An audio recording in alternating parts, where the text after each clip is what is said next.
नमस्ते सदावत्सले मातृभूमि में हम लोग बात करने जा रहे हैं ऑनरेबल सुप्रीम कोर्ट के एक लेटेस्ट जजमेंट की।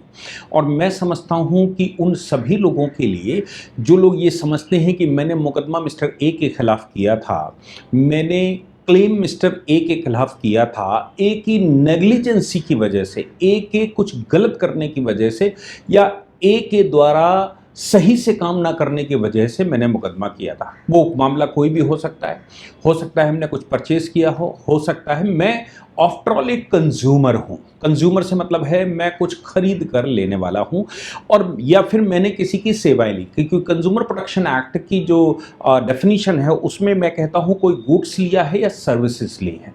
सर्विसेज डॉक्टर हो सकता है, एडवोकेट हो सकता है, सर्विसेज लेने के लिए चार्टर्ड अकाउंटेंट हो सकता है, कोई भी प्रोफेशनल सर्विसेज मैंने किसी से ली है। और दूसरी तरफ मैंने कोई गुड्स खरीदे हैं, तो दोनों ही कंडीशन में अगर सामने वाले ने फॉल्ट किया है, नेग्लिजेंसी होती है, तो उस कंडीशन में अगर व्यक्ति मर जाए, ऐसा व्यक्ति की डेथ हो जाए, उस डॉक्टर की डेथ हो जाए जिसने नेग्लिजेंसी की थी, जिसकी वजह से मुझे नुकसान हुआ था, या मेरे किसी बहुत नज़दीकी व्यक्ति का नुकसान हुआ था, या फिर ऐसा व्यक्ति, या फिर जो कंपनी बनाने वाली थी या जिसने वो प्रोडक्ट बनाया था, जिसने वो सर्विसेज दी थी, वो खत्म हो जाता है। तो सर्विसेज के ये जो प्रोडक्ट है, प्रोडक्ट के मामले में तो कंपनी होती है, कंपनी सक्सेसिव होती है, कंपनी खुद में लीगल पर्सनालिटी होती है, इसलिए कोई समस्या नहीं।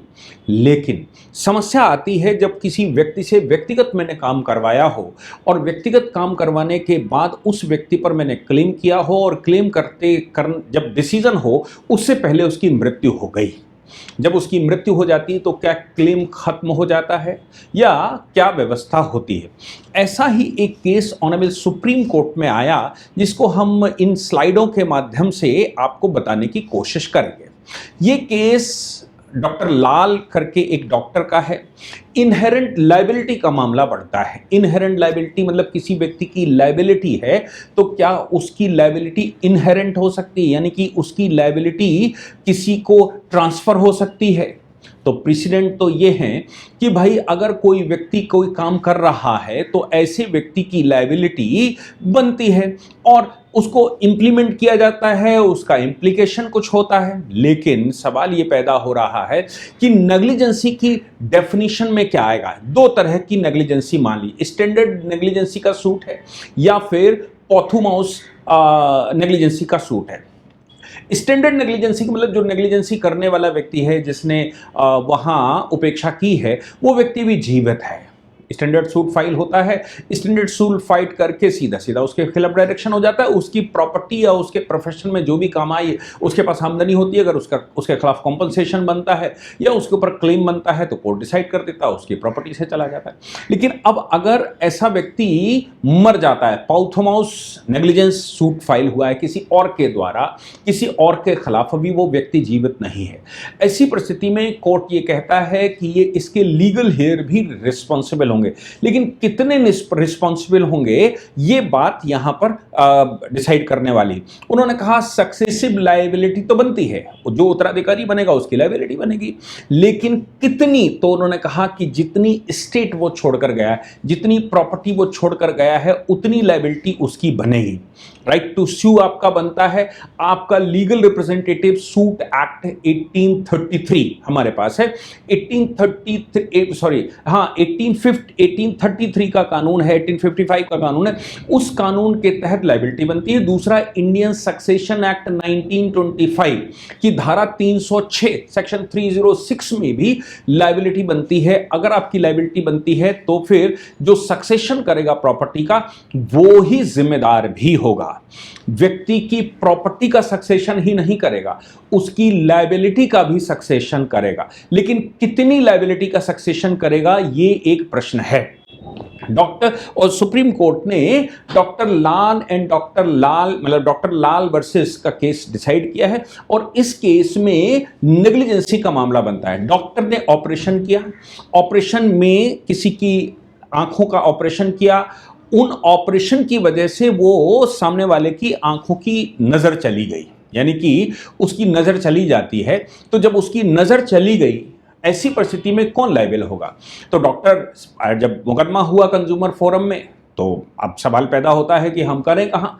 तो करने के लिए बाकायदा कंज्यूमर प्रोटेक्शन एक्ट हमारे पास है। कंज्यूमर प्रोटेक्शन एक्ट में डिस्ट्रिक्ट लेवल पर होता है, स्टेट लेवल पर होता है और नेशनल लेवल पर होता है। डिस्ट्रिक्ट लेवल पर जब मुकदमा हुआ तो डिस्ट्रिक्ट कोर्ट ने लायबिलिटी डॉक्टर की बना दी। मामला स्टेट लेवल पर गया। स्टेट लेवल पर गया तो उन्होंने कहा कि भाई ये तो ग्लूकोमा की बीमारी थी, इसलिए लायबिलिटी बनती नहीं। फिर वो नेशनल फोरम में गया। अब नेशनल फोरम के पास जब गया, इसी दौरान डॉक्टर की मृत्यु हो जाती है। जब डॉक्टर की मृत्यु हो जाती है तो सवाल यह पैदा होता है कि डॉक्टर की मृत्यु पर अब क्या मुकदमा जारी रहेगा? कंज्यूमर फोरम ने कहा जारी रहेगा। उन्होंने सुप्रीम कोर्ट में डॉक्टर के उत्तराधिकारी यानी कि उनकी पत्नी और उनके बेटे ने अपील की। सुप्रीम कोर्ट में उन्होंने कहा कि चूंकि डॉक्टर की मृत्यु हो चुकी है और ये उनकी व्यक्तिगत लायबिलिटी थी, इसलिए इस केस को यहीं बंद कर देना चाहिए। और सुप्रीम कोर्ट के पास जब मामला आया तो सुप्रीम कोर्ट को जो डिसाइड करना है वो ये डिसाइड करना है कि डॉक्टर लाल के उत्तराधिकारी क्या रिस्पॉन्सिबल हैं। अब डॉक्टर के उत्तराधिकारी की रिस्पॉन्सिबिलिटी को लेकर सुप्रीम कोर्ट ने साफ तौर पर कहा कि मेडिकल नेग्लिजेंसी डॉक्टर के द्वारा की गई है, उसके लीगल हेयर्स अगर उसका राइट लेने का बनता है तो देने का भी बनता है, इसलिए वो उसका पेमेंट उसके परिवार के जो सक्सेशन कर रहे हैं वो देंगे। लेकिन कितना देंगे ये सवाल है। एक्सटेंशन यानी कि definition of extent of liability, तब सुप्रीम कोर्ट ने कहा कि लायबिलिटी उतनी ही बनेगी जितना सक्सेशन किया है। सपोज केस में 2 करोड़ रुपए की लायबिलिटी बनती है, डॉक्टर के खिलाफ 2 करोड़ की लायबिलिटी बनी, नेशनल फोरम ने डिसाइड किया। अब 2 करोड़ की लायबिलिटी बनी, लेकिन डॉक्टर जो प्रॉपर्टी छोड़कर गया वो 50 लाख की है। तो सवाल यह है कि उनकी पत्नी और बेटे ने वो 50 लाख की प्रॉपर्टी का सक्सेशन किया है। तो सुप्रीम कोर्ट ने कहा देखो सक्सेशन आपने करा है इसलिए लायबिलिटी का भी सक्सेशन होगा, लेकिन कितनी लायबिलिटी का सक्सेशन होगा इस विषय पर सुप्रीम कोर्ट ने कहा जितनी प्रॉपर्टी वो छोड़कर गए। अगर वो जीवित होता तो हम उससे सब कुछ वसूलते, उसकी पर्सनल प्रॉपर्टी से वसूलते, लेकिन जितना वो छोड़कर गया है यानी कि जितनी प्रॉपर्टी का सक्सेशन हुआ है उतनी प्रॉपर्टी ही दी जा सकती है। उतनी प्रॉपर्टी बेचकर इनका हिसाब किया जाएगा, जो भी लायबिलिटी उसकी बनती है। व्यक्ति मतलब उनकी पत्नी, डिसीज डॉक्टर की पत्नी या उनके बेटे की जो अपनी व्यक्तिगत संपत्ति है, उस व्यक्तिगत संपत्ति को लेकर कोई लायबिलिटी नहीं बनती। उस व्यक्तिगत संपत्ति को लेकर किसी प्रकार का कोई वो नहीं बनता, केवल उतनी ही प्रॉपर्टी की लायबिलिटी बनेगी जितनी प्रॉपर्टी डॉक्टर छोड़कर गया है। अब इस बात को ध्यान में रखें तो लीगल लायबिलिटी, मेडिकल नेग्लिजेंस और फाइनेंशियल कहां पर डिसाइड करेंगे? ये कोर्ट ने साफ तौर पर कहा कि मुकदमा खत्म नहीं होगा चूंकि सक्सेशन हुआ है और चूंकि मामला कॉम्पनसेशन का। याद रखने की यहां पर बात यह है कि ऑनरेबल कोर्ट के सामने एक और बात बड़ी आती है, वो ये है क्या क्रिमिनल केस में, देखिए क्रिमिनल केस में लायबिलिटी ट्रांसफर नहीं होती। क्रिमिनल केस व्यक्तिगत माना जाता है और जिस व्यक्ति ने अपराध किया है उसके मरने के बाद, अपराध किया है उसके मरने के बाद केस अबेट हो जाता है। अगर जिन्होंने अपराध किया है उनके सक्सेसर उसको कैरी ऑन करना चाहते हैं तो कर सकते हैं, नहीं तो ये यहीं पर अबेट हो जाता है, यानी कि वो अभियुक्त वहां से बाहर हो जाएगा। लेकिन सिविल लायबिलिटी के मामले में कोर्ट ने कहा डॉक्टर लाल के केस में कि सिविल लायबिलिटी में केवल सिविल वैसी लायबिलिटी नहीं, नेग्लिजेंसी की जो लायबिलिटी बनती है, कंज्यूमर फोरम की जो लायबिलिटी बनती है, वो किसी भी मामले में किसी प्रोफेशन के नेग्लिजेंस की बनती हो, वो सारी लायबिलिटी उसके उत्तराधिकारियों के ऊपर आ जाती है। लेकिन उसकी जो एक्सटेंड है वो केवल उतनी है जितना कि वो प्रॉपर्टी छोड़कर गया है। ये कॉन्ट्रैक्ट एक्ट का भी कानून है, सिविल में भी ये सारे लायबिलिटी का मामला, सेट ऑफ का मामला और सारे बनते हैं। जो भी judicial services, higher judicial services में नौकरी करते हैं या पढ़ते हैं उन सबको ये बात मालूम है, या ये एक सामान्य नियम है जो कोर्ट ने नेग्लिजेंसी पर एक्सटेंड किया है।